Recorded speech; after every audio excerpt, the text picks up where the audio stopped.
sekali ketika kita dianggap sebagai domba yang hilang. Domba Ya, sesat. domba sesat. Lalu di FB itu ada pendeta siapa itu? Yosro siapa namanya? Itu selalu dia. Wah. Tapi itulah. Jadi kita harus waspada dari ajakan-ajakan orang yang mengajak kepada kufur. Dan ini tabiat mereka memang. Ya, walan tardu ankal yahudu walan nasara hatta tattabi'a millata. Milah itu jalan keagamaan, jalan kepada agama ya. Nah, millata Ibrahim. Yang kita harus ikuti adalah millata Ibrahim itu. Nanti di ayat selanjutnya itu menegaskan tentang sosok Nabi ya Allah, yaitu seorang Nabi Ibrahim alaihissalam yang mengajak kepada Abul Anbiya, ya, sebagai bapaknya para nabi, yang mengajarkan tentang tauhid, ya, mengawali tentang tauhid. Maka milah Ibrahim itulah yang kita lakukan turun temurun sampai kepada baginda Rasulullah Sallallahu Alaihi Wasallam. Ya. Jadi itu, ya, kul inna hudallah wal huda. Jadi petunjuk Allah lah petunjuk yang sejatinya yang harus kita ikuti, bukan petunjuk-petunjuk mereka ataupun gaya-gaya mereka ataupun cara-cara mereka. Wala in ittaba'ta ahwa'ahum ba'da alladzi ja'aka minal ilm ma laka minallah min waliyyin wala nasir. Jadi tidak jadi penolong. Ya. Ketika kalian mengikuti gaya mereka, maka kamu tidak akan ditolong oleh Allah Subhanahu wa taala. Ya, ni waliyyu wala nasir. Sebagai wali daripada kita dan penolong daripada kita. Nah, di sini lah kadang-kadang kenapa di masyarakat kita itu harus dikuatkan tauhidnya, akidahnya dikuatkan. Ya ini takut-takut nanti ya dikasih sembako. Itu terjadi memang faktanya di masyarakat kita. Banyak. Saya KKN itu tahun 2000 berapa KKN. Jadi kerja apa tuh? Kalau kuliah itu KKN itu kerja. Nah, kuliah kerja nyata itu. Kita di pelosok-pelosok itu daerah Wonogiri, daerah Ponorogo, ya. Masuk ke dalam pelosok, benar ternyata. Jadi gerakan kristenisasi, gerakan apa dan sebagainya mengajak masyarakat itu kepada meninggalkan akidah dan tauhidnya itu benar-benar ada. Hanya dibawakan apa? Sembako, Indomie itu, pengobatan gratis, ujung-ujungnya dibaptis. Ujung-ujungnya diajak untuk menyanyikan lagu-lagu gereja. Ya. Pendangkalan akidah memang ada terjadi. Jadi tidak serta-merta kita aman-aman saja. Maka selalulah kita ingatkan generasi kita untuk memperkuat akidah dan tauhid. Karena memang wala tamutunna illa wa antum muslimin. Jangan kalian mati kecuali dalam keadaan berislam, berserah diri kepada Allah. Begitu banyak, ya motifnya begitu banyak juga. Ya pernikahan beda agama, misalnya. Ya muslimah dia awalnya yang laki-laki Kristen, dia berjanji akan masuk Islam, nanti ketika udah menikah, ingatannya lemah juga perempuan, masuk dia ke milahnya mereka Kristen. Kenapa tidak diperbolehkan beda agama? Karena gado-gado itu nanti di keluarganya. Ya kan, yang satu Kristen, yang satu Muslim, ya nggak bisa. Maka dihukum beda agama, pernikahan beda agama ini belum dilegalkan di Indonesia. Jadi orang-orang yang nikah beda agama keluar negeri dulu dia, ngambil administrasi di luar. Banyak kan itu. Kalau dari KHI, kompilasi hukum Islam tidak diperbolehkan. Yang diperbolehkan secara sah itu adalah seagama. Kalau misalnya dia Kristen ya Kristen, laki istrinya ataupun laki suaminya, suami istrinya. Di Islam ya dua-dua Islam. Kalau beda agama tidak. Nah ini pertaruhan masalah akidah dan tauhid kepada Allah Subhanahu wa taala. Mereka punya trinitas, 3 kesucian, ada Tuhan Bapa, Tuhan Emak, Tuhan Anak. Ya kan? Nah, itu yang tidak bisa yang minggu lalu kita bahas. Kalau Allah itu punya anak dikatakan maka akan gemuruh langit akan terpecah, terbelah. Apabila ada orang yang mengatakan sebenarnya para malaikat sudah menumpahkan daripada azab-azab, tapi ditahan oleh Allah Subhanahu wa taala. Ya, tahan oleh Allah Subhanahu wa taala. Sedikit aja, sedikit. Iya, sedikit saja. Itulah rahmatnya Allah. Dia mau Kristen kayak, dia mau koruptor kayak, dia mau apa, tetap diberikan hidup oleh Allah. Sebenarnya logikanya nih, ya Allah, ini udah layak banget untuk kau hancurkan orang-orang yang gini. Tapi kenapa Allah nggak hancurkan? Nah, disitulah peran-peran dakwah dimasukkan. Orang-orang yang lurus-lurus bisa mengenali, oh ini yang dijauhkan oleh Allah. Ya, maka disitulah peran-peran dakwah, peran-peran Rasul, para Nabi di situ. Kedua juga petunjuk itu adalah sejatinya petunjuk dari Allah. Innaka la tahdi man ahbabta walakinna Allah yahdi man yasha. Jadi petunjuk itu hak prerogatif Allah. Engkau tidak bisa memberikan petunjuk, cuma hanya bisa menyampaikan saja. Ya, masuk Islam yuk, ngaji yuk, ya, kenal tauhid yuk. Itu aja sebatas itu. Tapi selebihnya untuk petunjuk hak prerogatif Allah Subhanahu wa taala. 2018 saya mengislamkan satu orang ibu-ibu Kristiani namanya. Saya ganti namanya jadi Ibu Maryam. Ya, mengenal tentang sosok Bunda Maria ataupun Ibu Maryam ini kan luar biasa. Yang nggak pernah tersentuh oleh seorang laki-laki, tetapi bisa melahirkan seorang Nabi kita, Nabi Isa alaihissalam. Ya kan, seorang manusia yang dimuliakan oleh Allah. Ya, itu nanti banyak kisah-kisahnya Maryam. Ada wanita-wanita yang solehah di Quran. Jadi prinsipnya orang-orang Yahudi dan Nasrani ini mengajak kepada selain daripada mereka untuk mengikuti milah mereka. Ketahuilah sungguh petunjuk Allah lah yang sejatinya petunjuk yang betul-betul dari Allah Subhanahu wa taala, yang akan memberikan pertolongan, yang akan memberikan pelindungan buat kita. Alladzina atainahumul kitab yatlunahu haqqa tilawati ulaika yu'minuna bihi wa may yakfur bihi fa ulaika humul khasirun. Jadi orang-orang yang diberikan kitab yang berasaskan tauhid kepada Allah, maka mereka akan ditolong oleh Allah, akan sukses. Tetapi orang-orang yakfur, menutupi dirinya, maka dia akan akan merugi. Ulaika humul khasirun. Masih ingat yang dulu surah An-Nisa ayat 56? Masih ingat? Alladzina kafaru. Alladzina kafaru bi ayatina ulaika. Gimana? Surah An-Nisa ayat 6. Lupa lagi saya. Alladzina kafaru bi ayatina sawfa nuslihim nar. Ya, kullama nadijat juluduhum badalnahum juludan ghairaha. Jadi orang-orang yang ingkar akan ayat-ayat Allah, ya, kitab Allah yaitu Al-Quran yang berisikan tentang firman-firman Allah, mereka mengkufurinya, maka mereka akan mendapatkan azab yang kekal. Nah, sama halnya gini, ya, ulaika yu'minuna bihi wa may yakfur bihi fa ulaika humul khasirun. Ya bani Israil adkuru ni'mati allati an'amtu 'alaikum.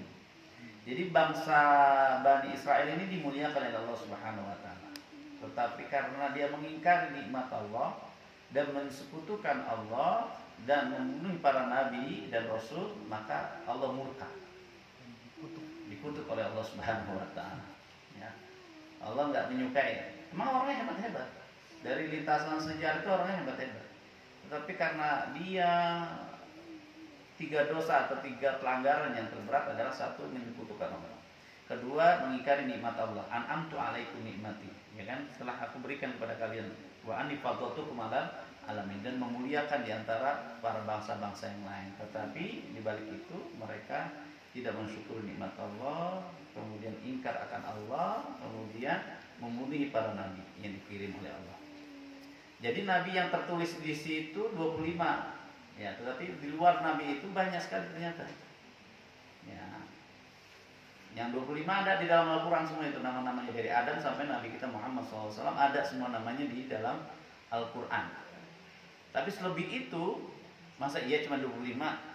dari Nabi Adam sampai ini berkaum-kaum atau berbangsa-bangsa cuma hanya 25, tidak ternyata. Di balik itu banyak sekali yang kami ceritakan dan ada yang kami tidak ceritakan.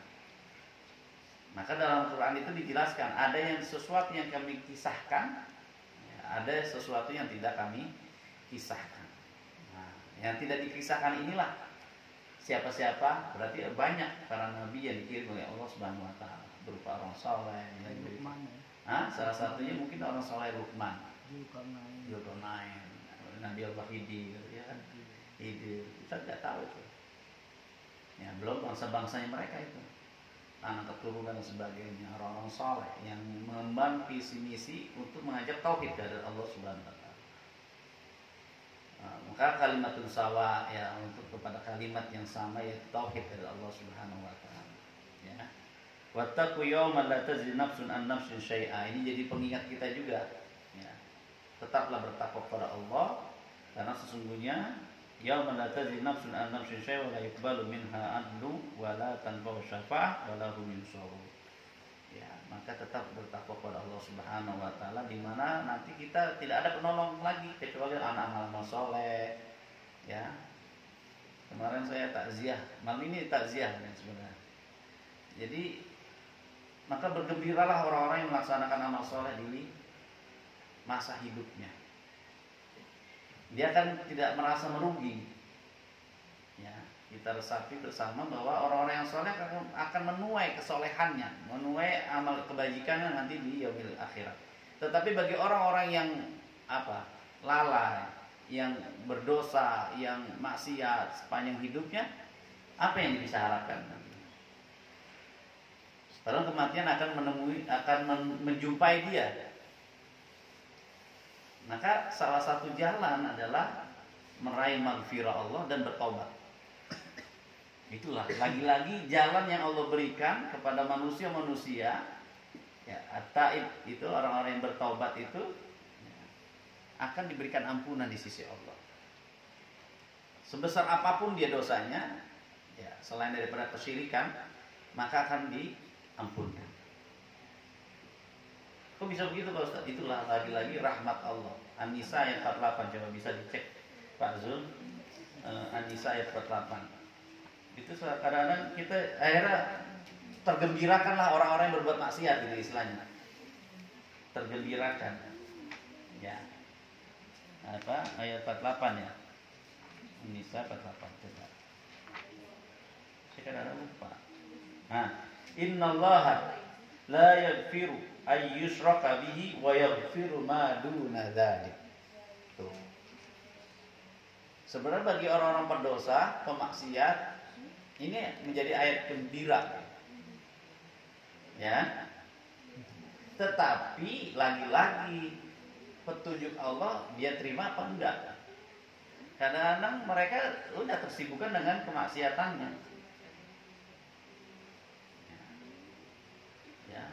Allah sudah memalingkan daripada petunjuk kepada orang-orang tersebut, maka merugilah dia.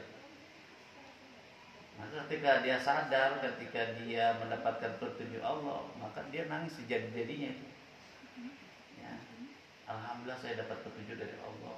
Kalau saya ingat masa lalu, masya Allah, nggak ada istilah ingat dosa, ingat neraka, ingat azab, itu nggak ada. Kadang-kadang begitu bicaranya dia. Setelah dia bertobat, seringkali kan begitu.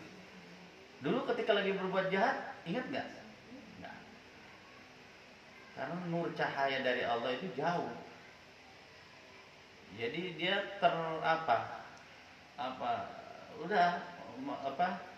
terkengkang dengan kedosaannya dia. Ya kan banyak orang-orang kayak gitu. Kadang-kadang curhat sama kita orang, dulu saya ini sudah dalam masa lalu, biar masa lalu. Hingga ibu bapak sudah bertobat, sudah meninggalkan masa lalu. Insya Allah Allah terima daripada dosa yang telah ibu bapak lakukan dahulu. Sekarang tinggal amal soleh aja dijaga sampai mati kita tetap beramal soleh.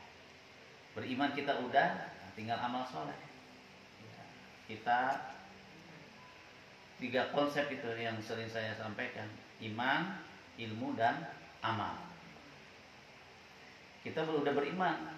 Nah, tinggal kita topang dengan keilmuan yang ada. Ngaji. Benar nggak sih sholat itu wajib? Benar nggak sih pakai kerudung itu diwajibkan? Benar nggak sih kita beramal soleh dapat pahala? Gitu. Itu kan ditopang belajar. Dengan begini kita ngaji, ya, tentang ilmu agama, tentang jalan menuju surga, tentang kebaikan. Baru setelah itu tidak hanya di tataran keilmuan saja, tapi kita aplikasikan dalam amal. Kata Pak Ustadz, kita harus berbuat kebajikan. Itu diamalkan, aplikasinya diaplikasikan. Jadi iman, ilmu, dan amal, 3 konsep itu yang selalu terkait. Jadi innalladzina amanu wa amilus sholihat, selalu itu. Ya. Wa amilus sholihat. Innalladzina amanu wa amilus sholihat. Saya udah beriman. Ya betul, kamu udah beriman, tapi tidak cukup di situ, tapi harus ngaji. Supaya apa? Supaya tahu tentang ilmu Allah itu apa, perintah Allah apa, halal haramnya tahu. Kemudian dengan begitu udah tahu ilmunya, tinggal diamalkan. Ya. Jadi banyak kaitannya gitu. Nah, dari surah An-Nisa ayat 48 ini, ya, orang-orang yang bertaubat di sisi Allah maka akan diampunkan. Ya. Apa di sini artinya Pak Jul? Ya ayyuhalladzina innallaha la yaghfiru ay yushraka bihi, ya, ma wa yaghfiru ma duna dzalika liman yasha wa may yusyrik billah faqad iftara itsman 'azima. Apa artinya? Sudah ada kebaca? An-Nisa ayat 48. Jadi di sini bentuk bahwa kadang-kadang ada kan orang yang curhat sama kita itu.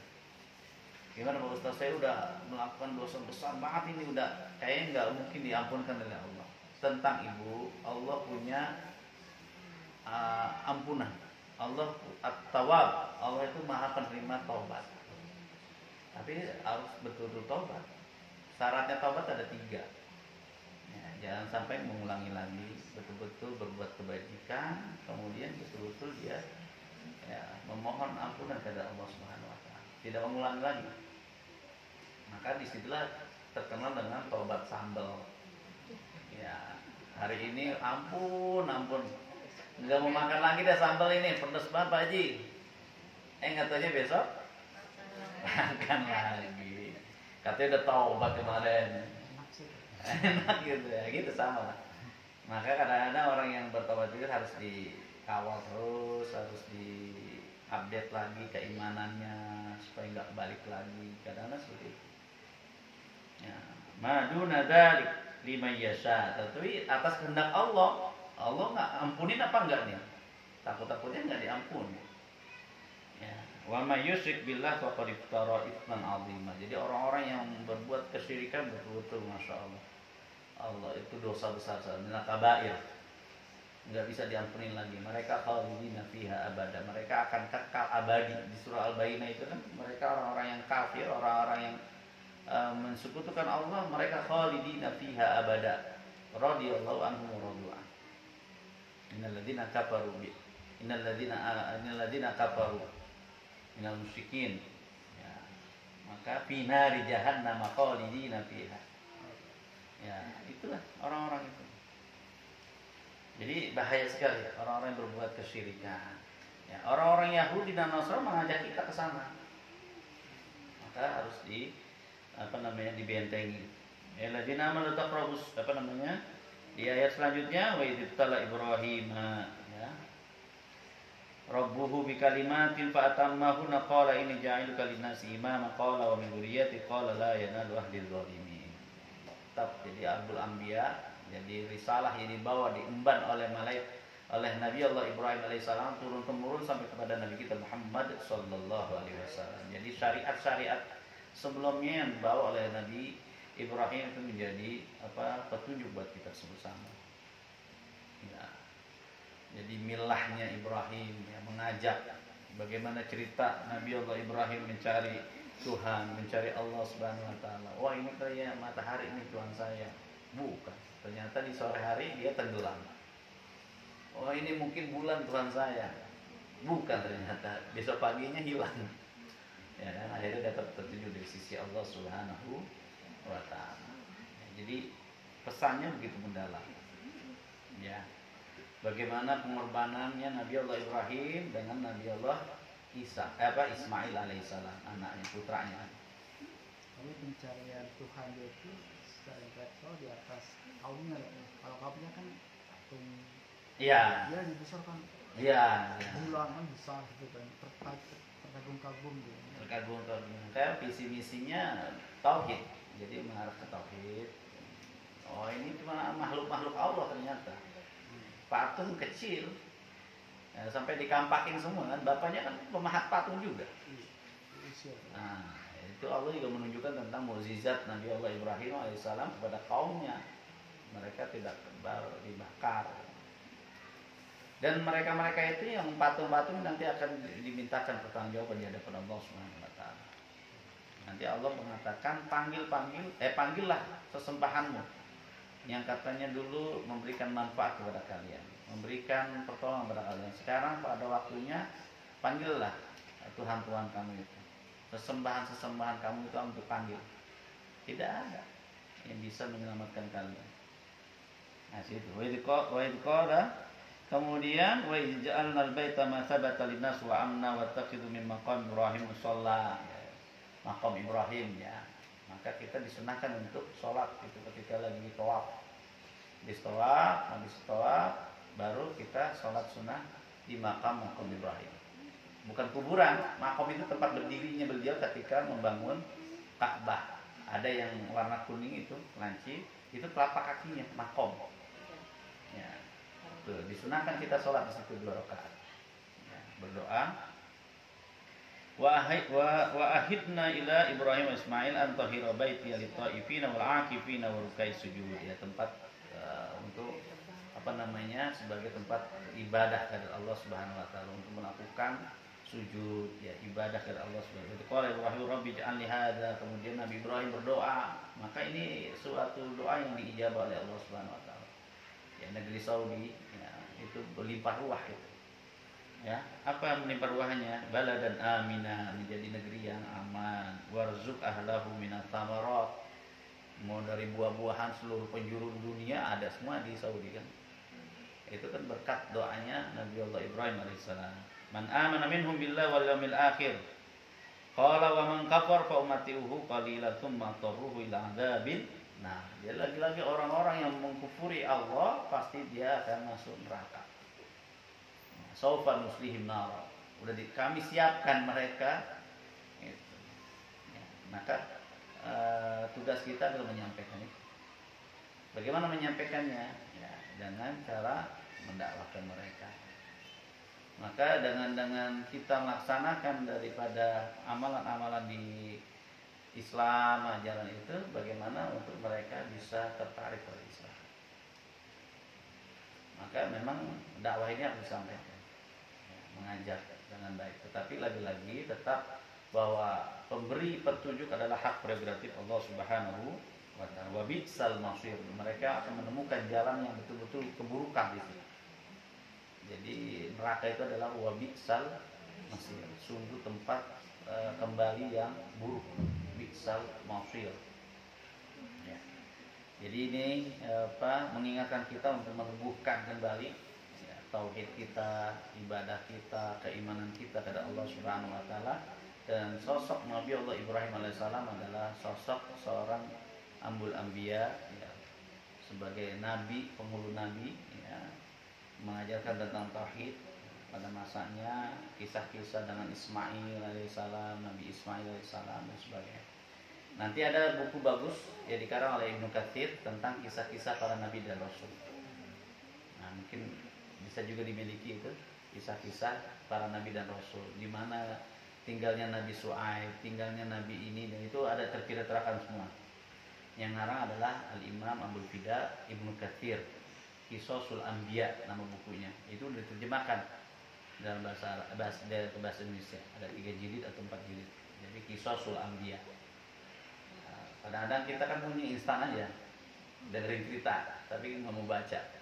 Nah, kalau mau baca silakan merujuk kepada Qisasul Anbiya, artinya kisah-kisah para nabi dan rasul dari Nabi Adam sampai Nabi Muhammad SAW. bapaknya siapa, anaknya siapa, tinggal di mana, di kaumnya siapa, ya kayak Nabi Nuh, kaumnya siapa, kayak Nabi Hud, kaumnya siapa, itu terceritakan semua dalam buku Qisasul Anbiya. Dalam bahasa Indonesianya kisah-kisah para nabi dan rasul di apa namanya dikarang oleh Abdul Fida itu Ibnu Katsir rahimahullah. Tafsir. Hmm? Pengarang tafsir itu. Ya, pengarang tafsir juga Ibnu Katsir, Al-Qur'anul Azim, tafsir Qur'anul Azim yang dikarang oleh Ibnu Katsir. Yang biasanya beliau banyak pendekatan riwayatul hadis. Ya, baru sedikit satu baris hadis keluar. Hadis keluar. Nah, itu kadang-kadang macam-macam metodologi dalam dunia kitab tafsir, kutub tafsir itu macam-macam. Ya, ada pendekatan fikihnya, ada pendekatan akidahnya, pendekatan tafsir Quran bil Quran, tafsir Quran bil hadis, tafsir bi qauli sahabah, macam-macam itu. Nah, itu ibu bapak bisa pelajari nanti di ulumul Quran, ilmu-ilmu Al-Quran dalam metodologi tafsir. Belum asasus tafsir, belum lagi metodologi tafsir Az-Zahabi, ya dan sebagainya begitu banyak. Ini jelas tadi yang buku saya sebutkan kisah-kisah para nabi dan rasul. Kalau mau beli silakan saja. Itu dikarang oleh Abdul Fida, seorang mufassir. Beliau juga mengarang tentang kisah-kisah para nabi dan rasul. Di mana letak itu apa misalnya negeri mana ya Nabi Lut di mana tinggalnya, itu nanti ceritakan di situ semua di kisah-kisah para nabi dan rasul. Baik, jamaah yang dirahmati Allah Subhanahu wa taala, demikianlah yang bisa saya sampaikan, kurang lebih yang saya mohon maaf, dan mudah-mudahan apa yang kita bahas pada malam hari ini menambah hazanah keilmuan buat kita semua. Jadi perbendaharaan keilmuan kita, dan ini menjadi bekal kita dalam mengarungi kehidupan kita sehari-hari.